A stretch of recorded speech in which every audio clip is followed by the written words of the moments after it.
laawol kisal ko laawol peewal e ɓantal. Alhamdulillah nahmaduhu wa nasta'inuhu wa nastaghfiruh wa na'udhu billahi min shururi anfusina wa min sayyiati a'malina. Man yahdihillahu fahuwal muhtadi wa man yudlil falan tajida lahu waliyan murshida. Ashhadu an la ilaha illa Allah waliyyus salihin wa ashhadu anna nabiyyana wa shafi'ina wa qudwatina Muhammad ibn Abdullah wa ala alihi wa ashabihi wa man tabi'ahum bi ihsanin ila yawmil jazaa. Inna asdaqal hadithi kitabullah, inna khairal hadi hadi Muhammad ibn Abdullah, inna sharral umur muhdathatuha,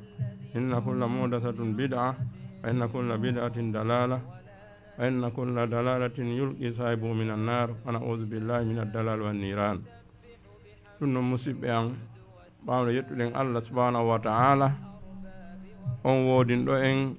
ka ɗota en alano ɓawɗum o neli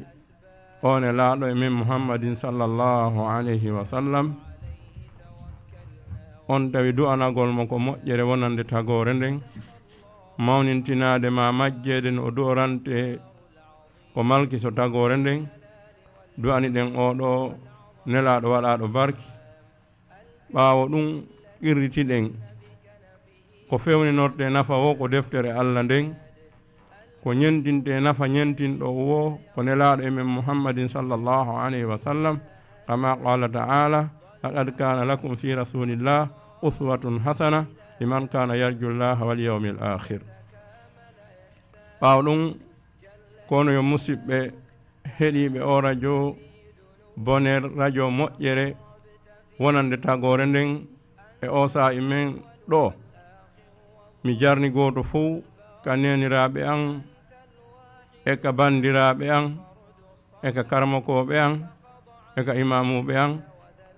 e kala heeɗiɗo o radio fewdo o ɗo sa'i,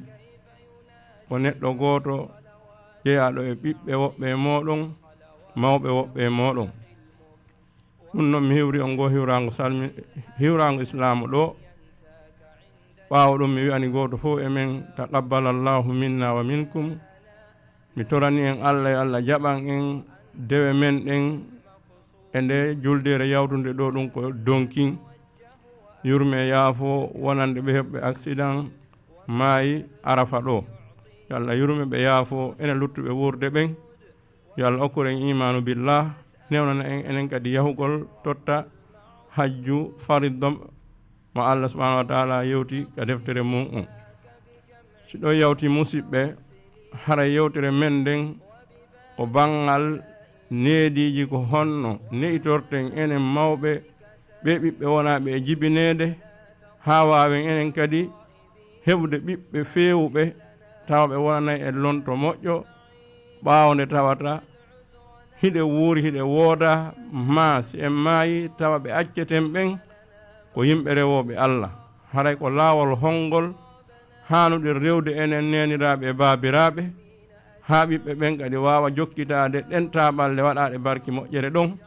haray ko e ɗum ɗo yewtere men nde woni e yiilade birwo ko Allah newini. ɗum noon Allah subhanahu wa ta'ala hino yewta en bangal arsikede ko fota rawa ɓiɓɓe.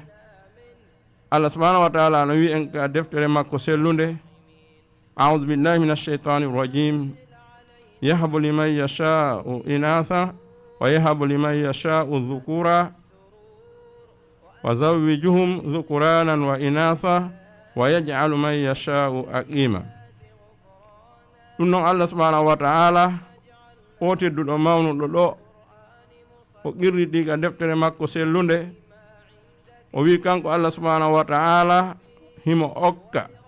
mo yiɗi okkude ɓiɗɗo suddiɗo, himo okka mo yiɗi okkude ɓiɗɗo hara ko duhiɗo, yani hara ko gorko. Himo jillidirana kadi woɓɓe worɓe wo e rewɓe wo. Himo waɗa kadi woɓɓe ɓen ɓe jibinta few, ma ɓe jiidinta few. ɗum ɗo fof ko hikma makko kanko Allah subhanahu wa ta'ala woni. Gotel e ko jarriboroɗa wo hulira Allah e ngel ɗon, moƴƴoɗa Allah e konko jarriboroɗa ɗon. ko hon ɗum waɗi heewi e ɗuuɗuɓe angal andude kodduriyeji ɗin e faamgol o aya tedduɗo ɗo kala ko heɓi e mum wonay ella e maɓɓe tawi hana wonde ella e maɓɓe ko waɗi ko Allah wi'umano waɗa gooto e ɗiɗo noneji nayi. kono a yiyay hande mo Allah subhanahu wa ta'ala okkori suddiɓe tun o ebba wullude sabu heɓugol ɓen hano woodi e woɓɓe ɓen ɓe aybinira ɓewgu maɓɓe sabu jiidagol ɓiɓɓe rewɓe ɓen. ko ɗum waɗi ne laaɗo men Muhammadin sallallahu alayhi wa sallam ɓe waɗi intervention bangal ɓikkoye deyoy koy kamɓe ne laaɗo men Muhammadin sallallahu alayhi wa sallam ɓe maaki kala on jarriboraɗo ɓikkoye tatoye deyoy o ne'i koy o moƴƴini needi makkoy o toppiti koy o moƴƴi e makkoy ha hewti resede makkoy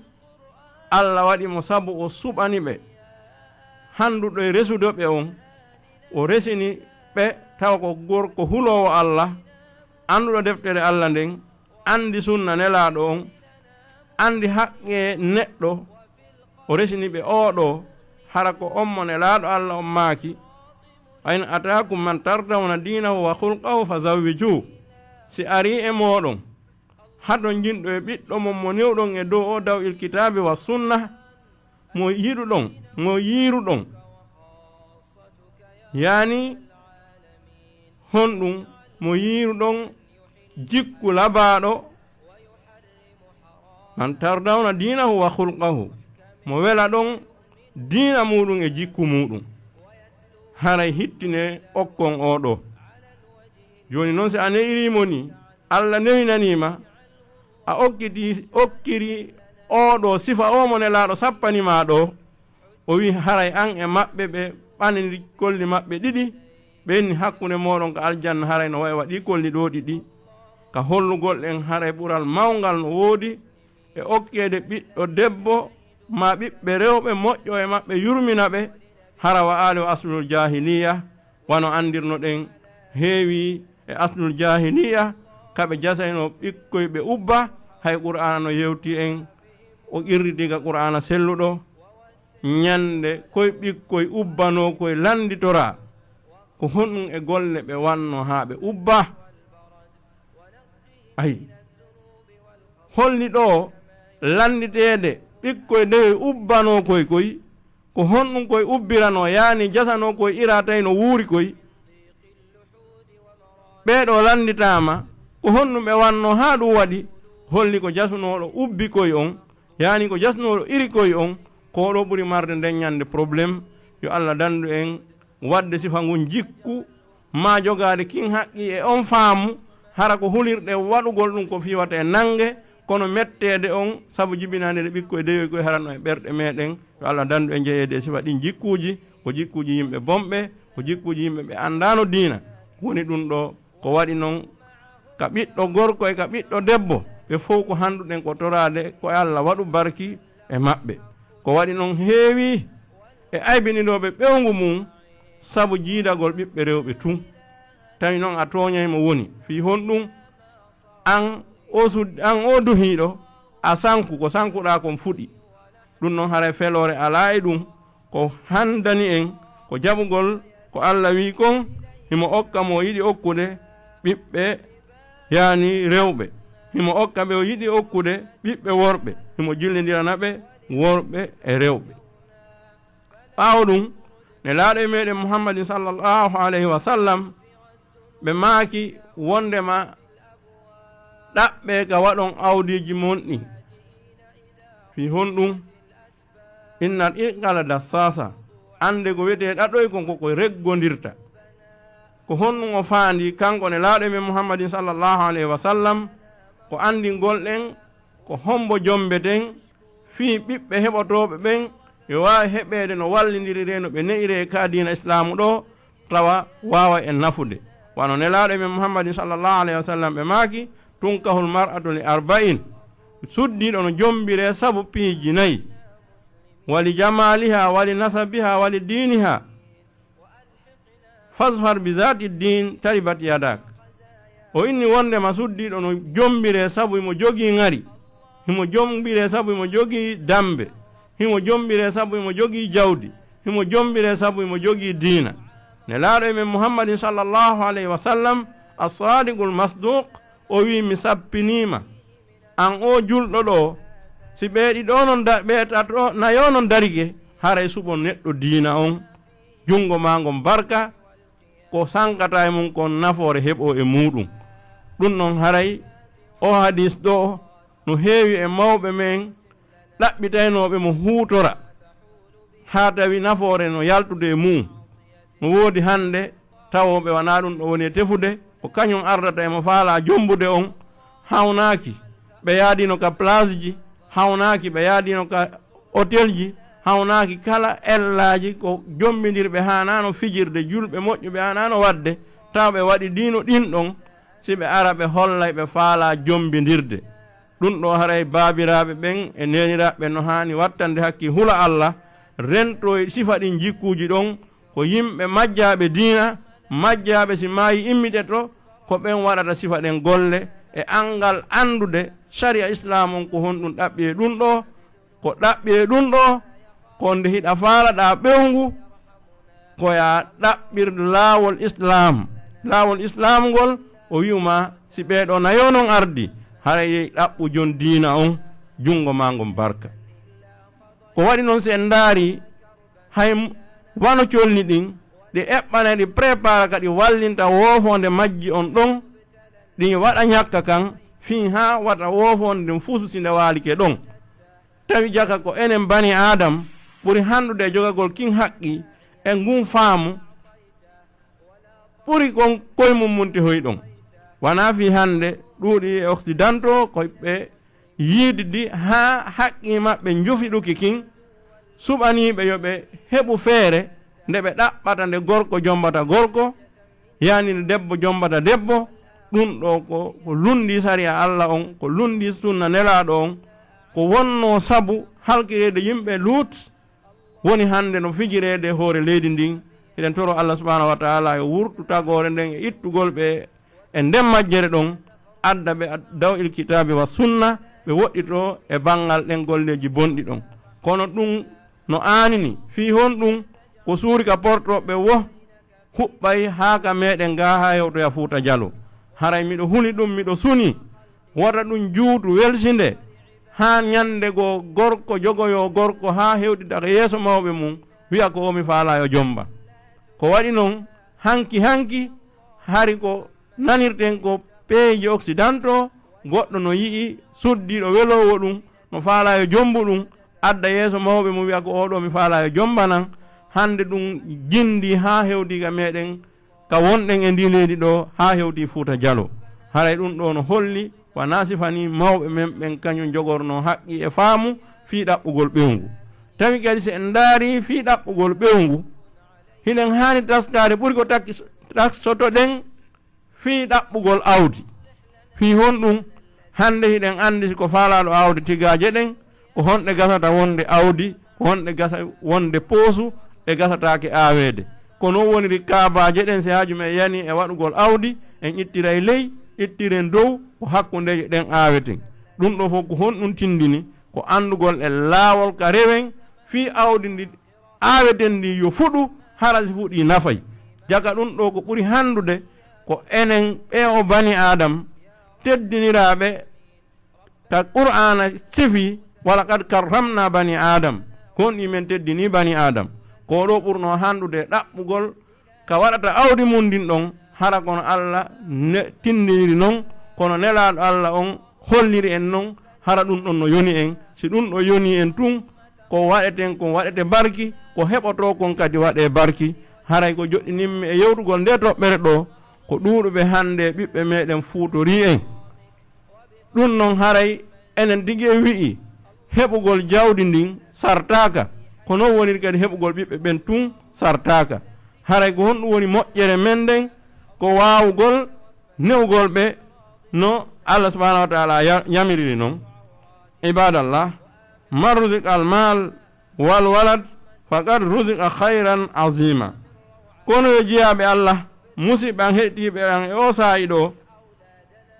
wondema yen andu kala on arsikaru ko wiyete jawdi e ko wiyete ɓiɗɗo haray o arsikama moƴƴere mawnude.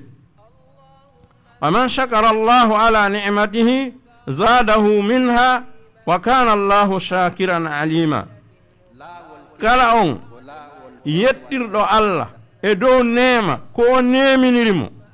fodi ko ɓiɗɗo on, fodi ko jawdi ndin, fodi ko cellal ngal, allah subhanahu wa ta'ala ɓeydanaymo. ko waɗi noon allah himo sifitori jarnugol, himo sifitori andugol. man sarafa ni'mat allahi fi ma'asiyatihi salabaha anhu wa azaqahu azaban alima. kala on ferlisuɗo itti nema allah on, waɗoy ɗum yeddirgol allah, allah ɓooray ɗum e makko, o meeɗinamo ko wiyete lette muusuɗe. ɗum non fodi ko jawdi ndin, fodi ko ɓiɓɓe ɓen, fodi ko cellal ngal, woni ko allah neminirma okkuma, ittuɗa ɗum e noone no allah yamiriri yo aynire jogitore non, woni sabu yeddinma allah, haray holli allah subhanahu wa ta'ala kadi ɓooray ɗum itta e ma. ɓaawo ɗum kadi o wattane lette ko wonanayno ma nema. jaka ɗo holli en haray goto fo e men yo weltor ɓiɓɓe ɓen ha kono noon yo toro allah yo hollu ɗum laawol no ɓe wawa ne'irede, tawa résultat ko ɓe jiida kon e wawa heɓude. ɗum noon allah subhanahu wa ta'ala no wi en ka deftere makko sellunde: ya ayyuhalladhina amanu qu anfusakum wa ahlikum nara wa quduha annasu wal hijawa alayha malaikatun ghiladun shidad la ya'suna allaha ma amarahum wa yaf'aluna ma yu'marun. allah subhanahu wa ta'ala wi en ka deftere makko sellunde: hey mo wolanteɓe nana, hey mon haɗeteɓe acca, kori dande hoore mon. ko honno non dandirten hoore men musidɓe? ko dandirten hoore men ko enen sukaɓe ɓen, ko haaju men e faale men yo wonu e resugol. ndeyiɗen resa tawa en andi yamiroje allah, yamiroje allah e haɗoje allah, tawa ko en tuuɓe rutti iwi e haɗoje ɗen yehi e yamiroje ɗen. on tuma noon ƴetten nde deftere allah e o sunna nelaɗo, yiyen ko allah subhanahu wa ta'ala wi en: hey mo wolanteɓe nana, hey mon haɗeteɓe acca, kori dande hoore mum. dandugol hoore men ngol, laawol mum ngol, ko wonande wonɗo e jangude, o janga, o ɗaɓɓita ko honno moƴƴunoɓe yawɗunoɓe ɓen wuuruno wuuriɗiri e ɓiɓɓe mum ɓen, haa ɓen ɓiɓɓe maɓɓe woni nafuɓe, woni walluɓe, woni wonɓe sabu no diina kam wawi yaarude yeeso haa yotti e meɗen ɗo. ko waɗi noon e laaɗo men muhammadin sallallahu alayhi wa sallam ɓe maaki: kullu mawludin yuladu ala fitra fa inna abawahu yuhawwidani aw yunassirani aw yumajjisanihi kama tuntajul bahimatul jam'a hal tahissu lahu min jad'a. e laaɗo men muhammadin sallallahu alayhi wa sallam ɓe maaki ande ko wiyete jibinande kon, ɓiɗɗo heno jibine e dow fitra, yani e dow diina. ko mawɓe makko ɓen none muɗum, jikku mum on, caractére mum on, ko ni ɓiɗɗo on woni ko wa'ata. ko waɗi noon ko kanko babajo on waɗata mo ko alyahuda, ma ko majus rewoɓe yiite, ma ko musirik e ko nandi e ɗum ɗo. ko waɗi noon sa yi ɓiɗɗo talkuro e ɓiɗɗo, haray andu wana kanko ɓiɗɗo woni sirkowo taho, ko babe makko woni sirkoɓe ɓen. ko waɗi noon wana kanko waɗani hoore makko ɗum talkuru. ko noon woniri ka sa yi baka wongol, ko noon woniri kasi ko tebe wongol yiwɗa, ko noon woniri kasi ko sutere teli nden ka talkuru ndu waɗidete ɗon. ko waɗi noon a yiyay ɗum ɗon tun anda sekere ko ɓe inni alwaladu sirru abi, ko wiyete ɓiɗɗo kon ko sekere baabe muɗum. ko waɗi noon hande ayi e zamanu yawtunoɗo hawnaki yimɓe ɓen tuubiru tige ɗum ɗon, kono hari no woodi ko wallitorte ko ɓuri jasude, ko ɓuri lowde, fii ko ayna ɓiɗɗo du'i fattalibe wal matlub, lo'i ɗaɓɓuɗo e ɗaɓɓiraɗo wan honɗum ndarugo sutere teɗi hay tenirde natata e muɗum tufa ɗum ɓaawo ɗum waɗa tenirkun sila ko maporɗa ko lesete o a ƴettata tenirkun sila lesa watta ɗon tagallere ko duduɗa falaɗa goro o wana tagallere nde feƴƴinirta tufa nden ɗon kadi wattida ɗon non e talkuru windirandu ndaha watta bindi tawoji ko shirku billa winda e muɗum yahe kañoye ɗum ka garankeɓe ɓen ɗum ɗo watte kum pay kum hiɗa sekana kum compule mo 15 000 haram nene makko e ben makko seedinali hiɓe andi ko ɗayre tun e pay ko yagal woni ko waɗi ha seeki amma noon siko ndu talkuru ɗo taƴa ɓe innay ko wonki ɓiɗɗo maɓɓe o wonɗa e ɗaɓɓude jaga ɓe fawidige ko aynata ɓiɗɗo maɓɓe on e dow ndu talkuru ɗo ko tawata hay hunde wawata nafude hoore mum suterende ɗeli nden kono woniri tagallere nden kono woniri kuntenir kun sila e ko nandi e ɗum ɗo fof haray julɓe ɓe yo woɗɗito e ɗum ɗo marta e ɗum ɗo ko ɗum waɗi si wiɗen Allah ko adi wiide taho ko qu anfusakum dande hoore mon taho onon baabiraɓe ɓen si on feewi on iwi e ko wiyete shirku kon on iwi e ko wiyete bid'a kon on arti e qur'ana e sunna haray ɓiɓɓe ɓen heɓi ka tokko ko waɗi noon no tawa e laawol e sababuji fewgol ɓiɓɓe men ɓen fewgol nene on e baaba on ɗum noon o wi dande hoore mon dandon non de ɓewngure mon haray ko ɗo suka wattanta hakki so ala ɓewngure taho yo andu mo mari tere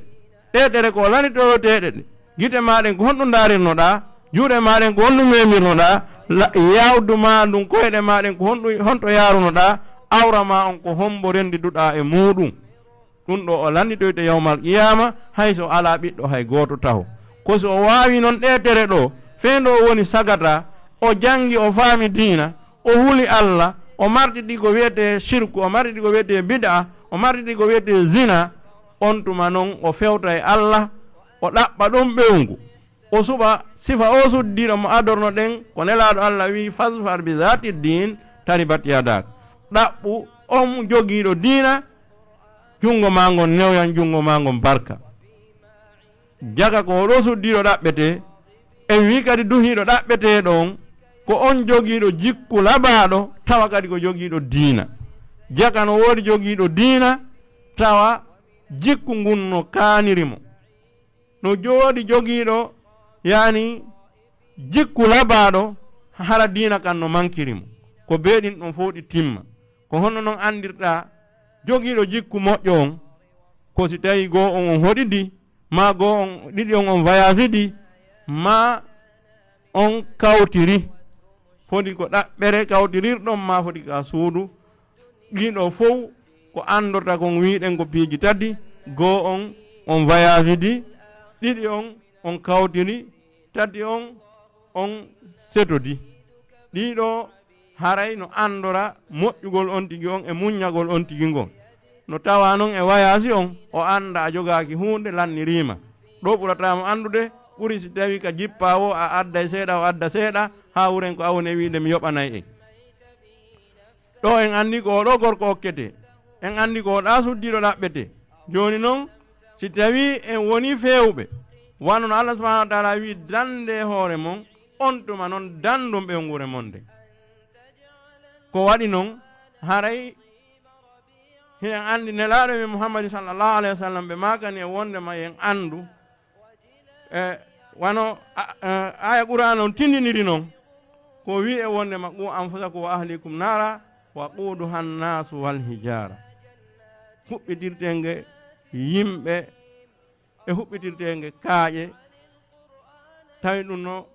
woni e magge malaikatun malaikaɓe ghiladun ñaaɗuɓe shidadun tiiɗuɓe ɓeeɗo dey ko la yasuna allaha ma amarahum wa yaf'aluna ma yu'marun nelaɗo men Muhammad sallallahu alaihi wasallam ɓe maaki kullukum ra'in wa kullukum mas'ulun an ra'iyati nelaɗo men Muhammad sallallahu alaihi wasallam as-sadiqul masduq gonguɗo gonginteɗo o wi'e yen andu kala men ko ayninaɗo ko landitorteɗo ko aynina kon an imamujo o ko a ayninaɗo ɓemɓe almiɗa a yewta yeeso Allah ko honno nunɗal ma feƴƴirno e ɗum an hoorejo leydi ndin an hoorejo quartier on an hoorejo adaliye on an hoorejo jama on a laɓɓinanayi Allah poyi ko honno dirisirɗa ɗum ko honno moƴƴinirnoɗa ko honno organisirnoɗa ko waɗi noon kullukum ra'in wa kullukum mas'ulun an ra'iyati an o jooma ɓewngure an o babajo ñentinirɗo foti ko moƴƴo ɓiɓɓe ɓe wona moƴƴuɓe foti ko bonɗo ɓiɓɓe ɓe wona bonɓe yo Allah dandu en ko honɗum waɗi haray ande ɓe ɓiɓɓe men ko tiginde wonande en ko waɗi ala ko ɓuri moƴƴude e ko weltini ha hewriti heɓugol ɓiɗɗo moƴƴo ala ko foti moƴƴude ha heɓugol ɓiɗɗo moƴƴo ko waɗi noon si en daari ɓene laaɓe yawtuɓe wono Zakariya torino yo Allah okku ɗum ɓiɗɗo hon ɗum hara ko moƴƴo kono rona ɗum kono wonana ɗum sabu kembe e diina kan ɗum noon haray si Allah subhanahu nelaɗo yottini e meɗen o wi en kullukum ra'in wa kullukum mas'ulun an ra'iyati haray no holluma an o gaynako koya wattan hakki ko honno aynirta ko ayninaɗa ko waɗi noon ɓiɓɓe ɓen haray an babajo on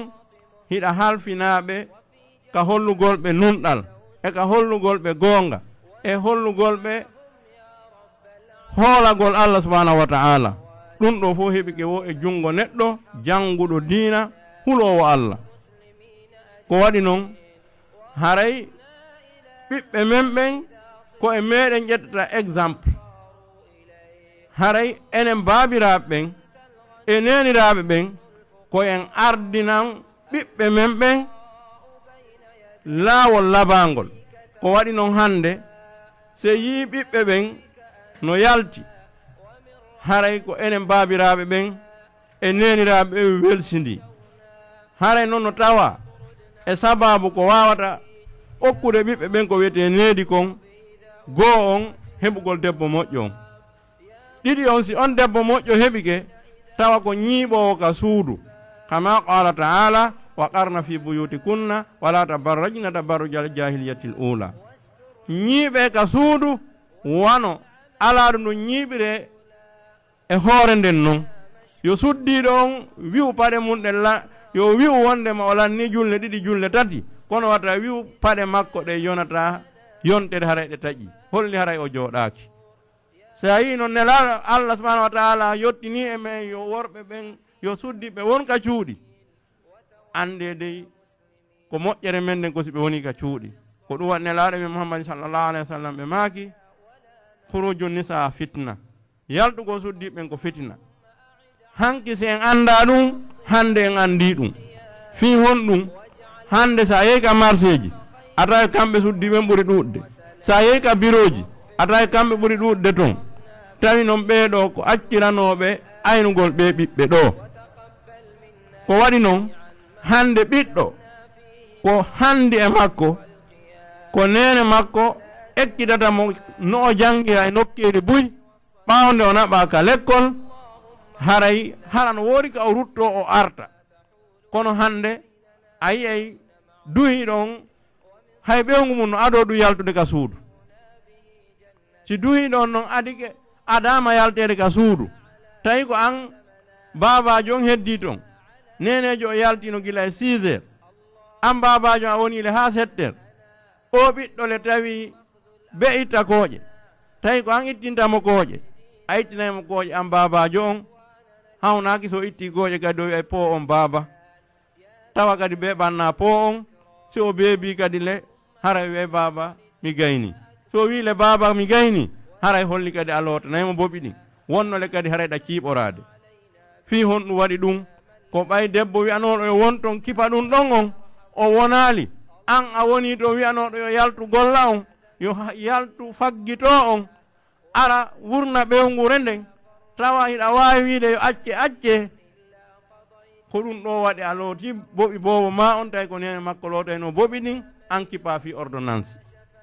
ɗum ɗo woni goo e fitina ko tawata hande se en daari ka marché ka yahuɗen en konta e rewɓe sappo taw si en magasin gooto hara ko suka woni toon on kadi sa landike mo hombo jonno joɗɗimma ɗo o wiya ko jaaja makko woni ko addimo ɗo. se yehi ka biroji men ko noon a taway ka jawdi ndi yoɓete ɗon ko ɓuri ɗuɗude wonɓe ton ɓen ko suddiɓe ɓen, amma du hiɗon tawa no jooɗiɗa no ayniɗa ma no tappa ordinateur to mbuuɗi ɗin ko hay suddiɓe wona e addede. ɗum ɗo fof tawi ko fitinani ko waɗi noon gorko yoɓeteɗo 100 000 himo wayni irde ɗum ɓiɓɓe nayo jowo, amma noon debbo yoɓeteɗo 50 000 on wonno sa watnare hakki hay ɓewngu hay moodi makko wallina e dépense kadi e hoore ko yoɓete ɗon ko. tawa kadi kala ko manki ko gorko wona e landede.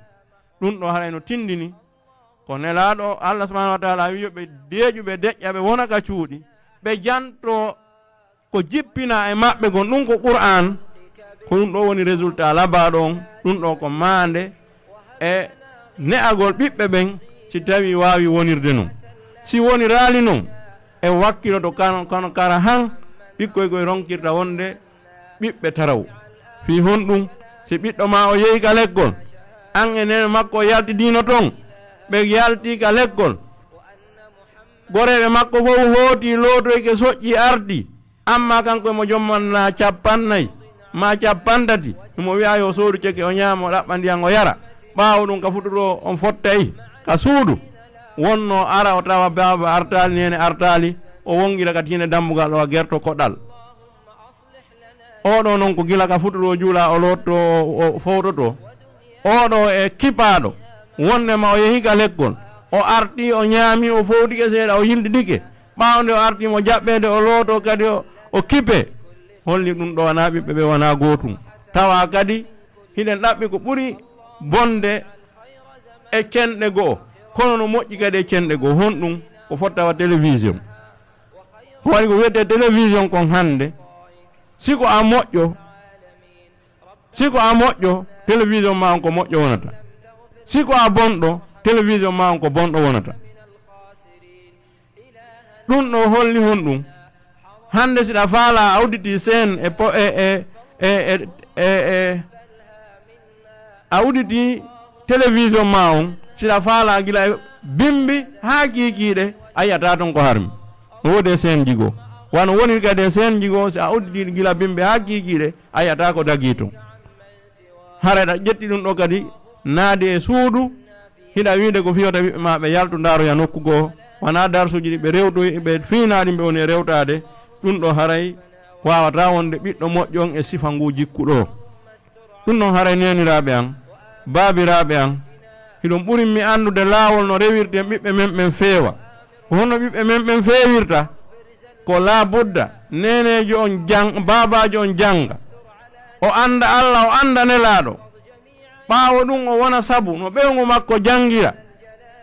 amma o naɓamo ka jangeteɗon ma o jannamo kanko tigi diina gonga ha kan diina ka nelaɗo min Muhammad sallallahu alaihi wasallam addi kan Qur'an e sunna nelaɗo min Muhammad sallallahu alaihi wasallam. ɓiɗɗo on kadi naɓe ka tawata o janga e franco arabe. fi honɗum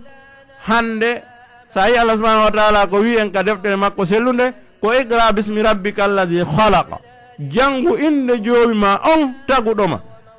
yani al aqida, jangu aqida on tuma noon sa watta e gande goɗɗe goo ko huwonirira e tagore heddinde nden on tuma watta ɗon wona worɓe ɗiɗo, worɓe ka diina e faamugol aduna mum e lahara mum, janga français anglais espagnol e ko nandi e mum, wona worɓe ɗin langue ji ɗon kadi wawa huwonirde ɓen ɗon kadi tawa wonari jofo. ko waɗi kadi siko a jangi diina kan tun a jangi daali e konguɗi jangeteɗi fewnuɗi e zamanu ngun, sa watnari hakkika teddirenɗa a jasay. fi hon ɗum si tawi hay hunde a andali e o français e leydi ka français yewtete, a andari ko yewde anglais ka leydi ka anglais yewtete, sa watnari hakki ko panowal waɗangal interdit de piise ko ngal ɗon jogitotoɗa yani bawla takko maggal ɗon, konde ɓe arnoɓe ari ɓe nanguma o andata jagga naati e foore wiya ɗo interdit natugol. ɗum ɗo ko honɗum fawma ɗum ko angal janggol hay seeɗa on ka bangal français ɗum no haysi a jogii diina kay ɗa faami si ɓe tawima ɗon ɗo ɓe wiide ko usasi ni yaafeɓe haray kadi woɓɓe tampinima ma ɓe ittinima kono ko adi kon awwalan ko al aqida si ɗum ɗon janngama famama haray newgol ɓiɓɓe ɓen no weli fii sa ari a tawi télévision ma on ko ɗum ɗo ko boni wona e ndaarede hiɗa wawi mo fermude hiɗa wawi uditude ka laawi tawoji ɗum ɗo mo ndaari ko diina ɓeydata ɗum si wona ɗum ferma hande noon e wi hay télévision suyti joni ko internet e ko nandi e muɗum tawa kala ko boni no nder ton kala ko moƴƴi no nder ton enen neniraɓe e babiraɓe hiɗe welsidi e ɓiɓɓe ɓen e dow ɗi portable ji ɗon ko waɗi noon hande no woodi ɓiɓɓe men 1 heure de temps 2 heures de temps 3 heures de temps hara no dinti nokku gootu e portable mum no ndaara ɗon promo e ko nandi e sifa ɗiɗo tawa noon hino qur'ana e sunna ka ndaare e ka jange e programme ji dagiiɗi kono tawa wana toon ɓe yaari tawa ko an soodi o portable o jonni o ɓiɗɗo ma ɗo oɗo ko no jangirta diina faama hanki hari goto fof no hersino amisi duuɓi ɗin towi natugol cinéma ɓe etti ha télévision heeɓi joni a naranay hoorema cinéma ka nder suudu ma joni yeehi ha haray an e pay ko hersi daari ɗude ɓe watti ka nder portable joni kono wowɗa noon portable ma o wayi ko ɗum ono yo babiraɓe kono yo neniraɓe usikum bi taqwallahi azza wa jalla miɗo yamira on huugol Allah o tedduɗo mawnuɗo ɗo miɗo yamira on toppitagol ɓe ɓiɓɓe meɗen ɗo ko waɗi ala e nema ɓurɗo moƴƴude ka hoore leydi ɗo hewɗiti wuridugol e ɓiɗɗo mum wawɗo famde nde deftere Allah e o sunnanelaɗo tawa si a maayi on wawma toranade Allah yurme mawɓe am ɓe yaafoɓe wano nelaɗo min muhammadin sallllahu alayhi wa sallam ɓe makiri ida mata ibne adam in qata min amali illa min salasin si neɗɗo on ndemayi golle makko fof taƴi lanni illa min salasin si wona piiji tati o wi e wondema sadaqatul jariya sadaqatul jariya yani sadaka ilowo yani sadaka tawowo ko gollal ngal nafata yimɓe ɓen buy wano honno tutugol leggal wano hon ɗum leggal rimowal ma wonowa saabu ɗowdi heɓo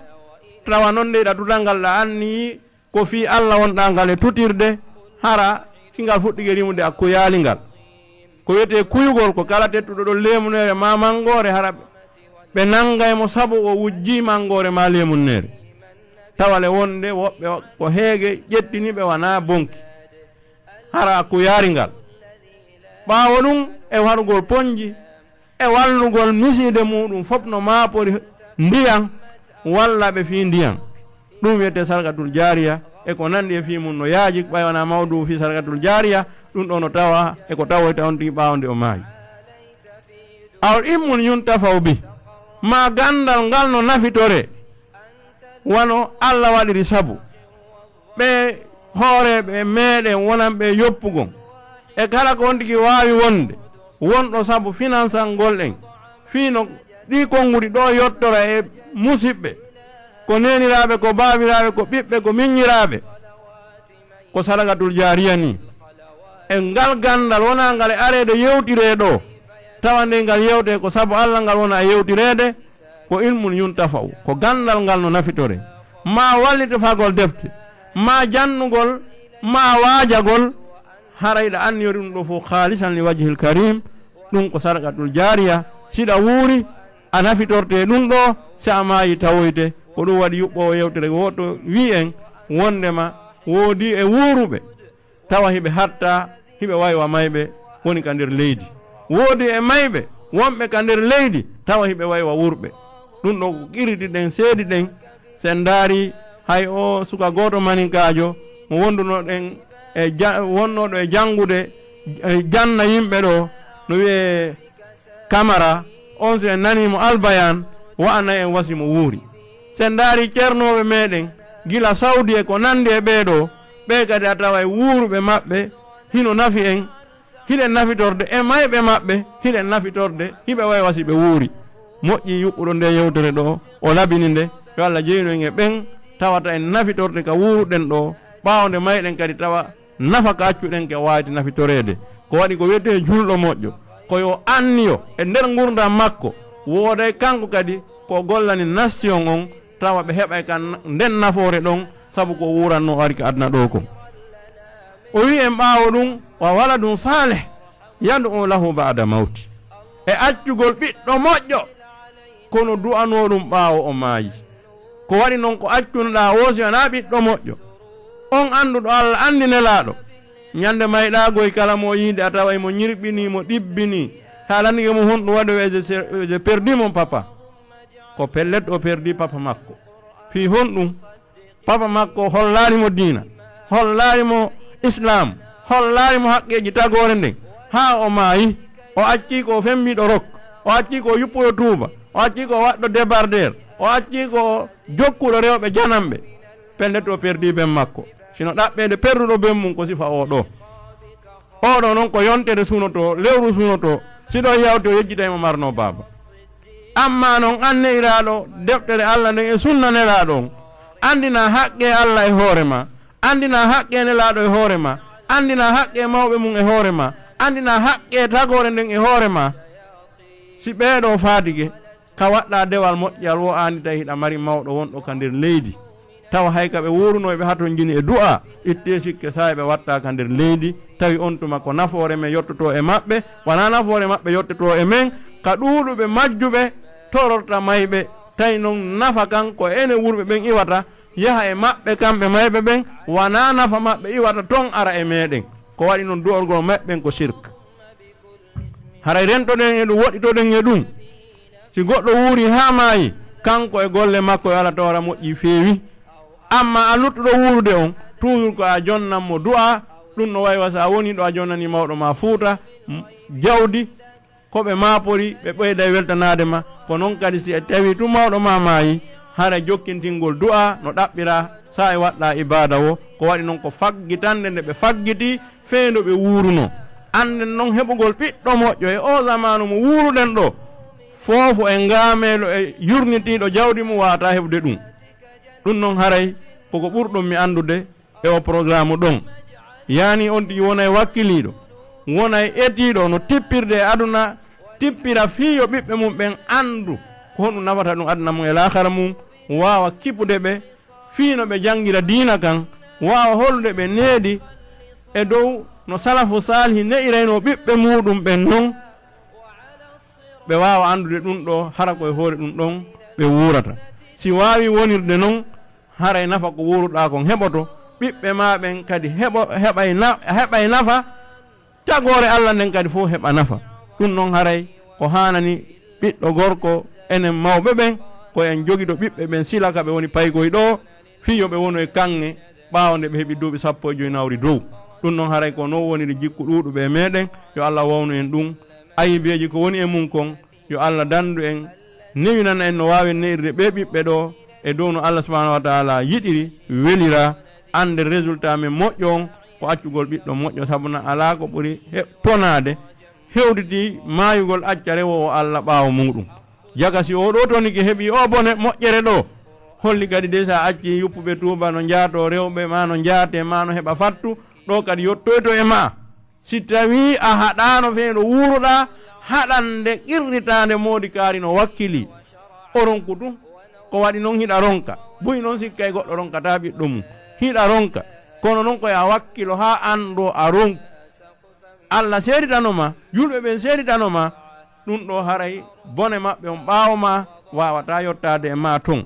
amma noon so a jooɗike ñammingol ɓe tun saako maaro yonata lewru kono juuloɓeɓen ko an tun e hajja ɓen kadi sa yino juula tawa ko samakala woni e juulirde ɗum ɗo haray andu ko ɓe gollata ko ka sasa ma wattu e kadi yawmal qiyama yo Allah dandu en ɗum yo Allah newinan en fewden e Allah iwtiren ɓaawo taɓanɗe nelaɗo ɗen no ne'irno ɓiɓɓe mum ɓen noon ko waɗi noon nelaɗo Allah on hino yewti en ɓiɓɓe ɓen ko honno handa e ne'irede o wi e wondema ko wiyete ɓiɓɓe ɓen haray no hanno o wi en kanko nelaɗo min muhammadin sallallahu alayhi wa sallam yamire ɓiɓɓe mum ɓen julde ga duuɓi 7 piyeɓe ga duuɓi 10 sendiniron worɓe ɓen e rewɓe ɓen ka mbaldiji ɗum ɗo ko uslub molanaɗo mo hanuɗen gollitirde kono e welsinike on programme ɗon fes e yeyɗen piya paykum meɗen fi mo seeki 1000 francs kono sen piyimo fi o juulali ko julɓe ɓen arata wi'ata o même o fi o juulali miɗo mari ɓuri o e duuɓi mo juulata